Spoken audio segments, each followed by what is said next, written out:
Chicken popcorn சூப்பராக இருக்குது. வாங்க வீடியோக்குள்ள போகலாம். நம்ம சேனலுக்காக சப்போர்ட் பண்ணுற எல்லா ஃப்ரெண்ட்ஸுக்கும் ரொம்ப ரொம்ப நன்றி. ப்ளீஸ் வீடியோ பார்க்குறதுக்கு முன்னாடி சேனலை சப்ஸ்கிரைப் பண்ணிவிட்டு பாருங்கள். அப்போ தான் நான் போடுற வீடியோ உங்களுக்கு டெய்லி வந்து சேரும்.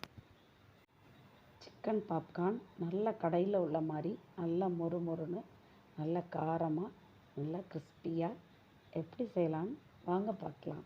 குழந்தைங்க நல்லா விரும்பி சாப்பிடுவாங்க. நம்ம கடையில் போய் வாங்கி குழந்தைங்களுக்கு கொடுக்குறத விட வீட்டில் செஞ்சு கொடுக்குறது ரொம்ப பெஸ்ட்டு. எலும்பு இல்லாமல் ஒரு 1/2 கிலோ சிக்கன் வாங்கி கழுவி சுத்தம் பண்ணிவிட்டு 2 ஸ்பூன் மிளகாய்த்தூள்,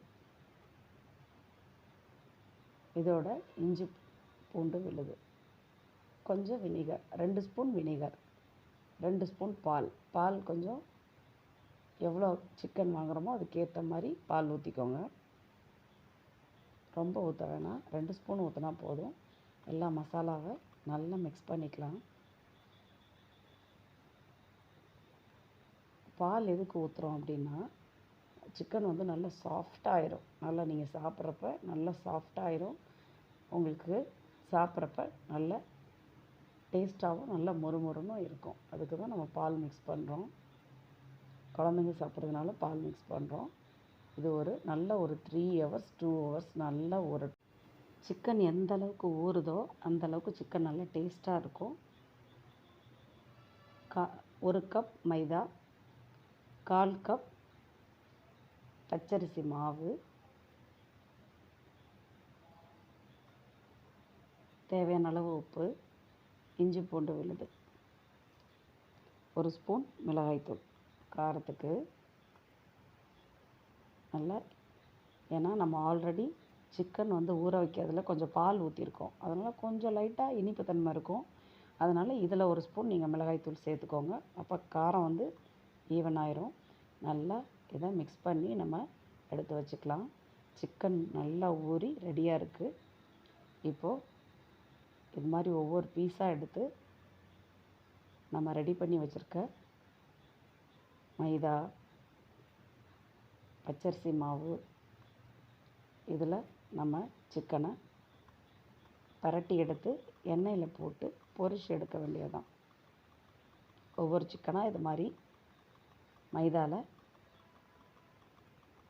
பரட்டி நீங்கள் ஒரு பிளேட்டில் எல்லாத்தையும் பரட்டி எடுத்து வச்சுக்கோங்க. அதுக்கப்புறம் எண்ணெயில் போடுங்க.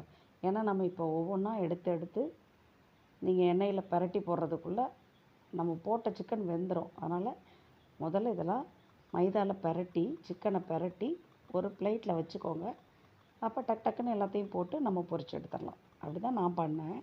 ஃபஸ்ட் டைம் பண்ணுறப்ப ஒவ்வொன்றா பரட்டி எடுக்கிற நேரம் ஒவ்வொரு சிக்கனுக்கும் அந்த டைமிங் வந்து நம்மளுக்கு தள்ளி போகிறதுனால ஒரு சிக்கன் வெந்திருக்கும், ஒரு சிக்கன் வேகாமல் இருக்கும். அதனால் நீங்கள் இப்படி போட்டு நம்ம ரெடி பண்ணி வச்சுட்டு அப்புறம் எண்ணெயில் போட்டு எடுத்தோன்னா ஈவனாக பொரிஞ்சு வரும். ஈவனாக சிக்கன் நம்ம எடுத்துடலாம். ஒவ்வொன்றா பார்த்து எடுக்கணும்னு அவசியம் இல்லை. சிம்பிளே வச்சு பண்ணுங்கள். இல்லாட்டி வெளியில் வந்து சீக்கிரம் மொறுமொறுன்னு ஆயிரும், உள்ளுக்குள்ளே வேகாமல் இருக்கும். அதனால் தேவையான அளவு எண்ணெய் ஹீட் ஆனதுக்கப்புறம் சிம்மில் வச்சு பண்ணுங்கள். நம்ம இது மாதிரி சிக்கன் வந்து ஒவ்வொன்றையாக இது மாதிரி பரட்டி விடலாம். கடையில் கூட்டிகிட்டு போய் குழந்தைங்களுக்கு இது மாதிரி வாங்கி கொடுக்கறத விட வீட்டில் நம்ம வாங்கி கொடுத்தா நல்லா விரும்பி சாப்பிடுவாங்க. குழந்தைங்க நிறையாவும் சாப்பிடுவாங்க. நம்ம பயம் இல்லாமல் நம்ம கொடுக்கலாம். குழந்தைங்களுக்கு பயம் இல்லாமல் நம்ம கொடுக்கலாம். அங்கே பழைய சிக்கன் போட்டிருக்காங்களோ, இது ஸ்டோரேஜ் சிக்கனா, இது மாதிரிலாம் யோசிக்காமல் இது மாதிரி நம்ம குழந்தைங்களுக்கு வீட்டிலே பண்ணி கொடுத்துடலாம். ஈஸியான மெத்தடு தான். அவ்வளோதான். சிக்கன் நல்லா பொரிஞ்சு மொறுன்னு வந்துருச்சு. இந்த அளவுக்கு வந்தோன்னே எடுத்துட வேண்டியது தான். உங்களுக்கு அந்த நம்ம ஃபஸ்ட்டு போட்டப்போ உள்ள நுரை வந்து வந்ததுக்கும் இப்போ நுரை அடங்கியிருக்கும். இதுதான் சிக்கன் வெந்த பதம். இது மாதிரி ஸ்டேஜில் நம்ம சிக்கன் எடுத்துட வேண்டியதுதான். அவ்வளோதான். சூப்பராக சிக்கன் பாப்கார்ன் ரெடி ஆயிடுச்சு.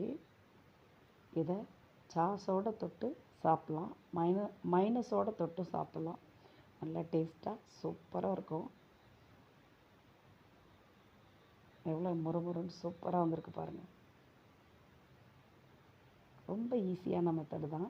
குழந்தைங்களுக்கு வீட்டிலேயே பண்ணி கொடுக்கலாம். சிக்கன் பாப்கார்ன் ரெடி ஆயிடுச்சு. சாஸோடு இதை தொட்டு சாப்பிடுங்க. செம்ம டேஸ்ட்டாக சூப்பராக இருக்கும். வீடியோ பிடிச்சிருந்துச்சுன்னா மறக்காமல் சப்ஸ்கிரைப் பண்ணிடுங்க.